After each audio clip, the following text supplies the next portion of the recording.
नगर जिले के Valmiki Nagar ward number 1 में जीवन ज्योति हॉस्पिटल के सामने स्थित सरकारी तालाब की जमीन पर इन दिनों दबंगों द्वारा अवैध रूप से कब्जा किया जा रहा है।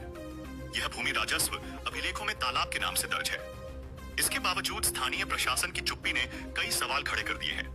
स्थानीय लोगों का कहना है कि इस संबंध में कई बार राजस्व विभाग और जिला प्रशासन को शिकायत दी गई, लेकिन अब तक न कोई निरीक्षण हुआ और न ही कोई कार्रवाई।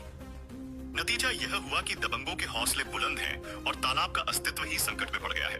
बताया जा रहा है कि यह तालाब कभी पूरे क्षेत्र के जलस्तर को बनाए रखने और पशुओं को पानी उपलब्ध कराने का प्रमुख स्रोत हुआ करता था, लेकिन अब धीरे धीरे इसके चारों ओर दीवारें खड़ी हो रही हैं और कब्जे की यह साजिश खुलेआम अंजाम दी जा रही है।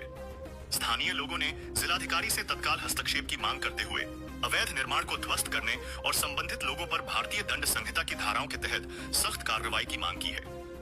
अब देखने वाली बात यह होगी कि क्या जिला प्रशासन इस गंभीर मामले पर जागेगा या फिर तालाब की जमीन भी कागजों में सिमट कर रह जाएगी। सिद्धार्थनगर से रितेश शुक्ला की रिपोर्ट, द डिस्कवरी भारत। सरकारी जमीन पर अतिक्रमण के मामलों को लेकर आपने पूरी शिकायत की, क्या है पूरा मामला? मामला ये है कि जीवन ज्योति हॉस्पिटल के सामने जो 5 बीघे का तालाब है, उस पर कुछ भूमाफिया अपराधी किस्म के लोग जो है कब्जा किए हुए और लगातार आवास बना रहे हैं। और जिला प्रशासन से मैं मांग किया कि इसकी जांच हो जाए। कई महीने से इसी पर लगा हूँ, लेकिन आज तक कोई कार्रवाई जमीन पर नहीं दिखती है। किस पर कब्जा हुआ? कैसी जमीन है? तालाब की जमीन है।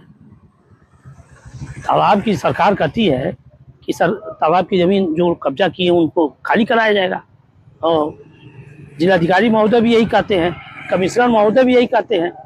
आखिर हम लोग किससे शिकायत करें? कैसा निर्माण? पक्का है कि? पक्का निर्माण, पक्का निर्माण है। क्या चाहते हैं? हम चाहते हैं कि वो सरकार की जमीन है, वो तालाब के पश्चर है और तमाम लोग हैं, घूम रहे हैं, मर जा रहे हैं तमाम पशु। कम से कम तालाब में तो पानी पीते और सुंदरीकरण हो जाता तालाब का। यही मैं मांग कर रहा हूँ कि माननीय मुख्यमंत्री से कि कम से कम तालाब की जमीन तो अपनी बचा लें।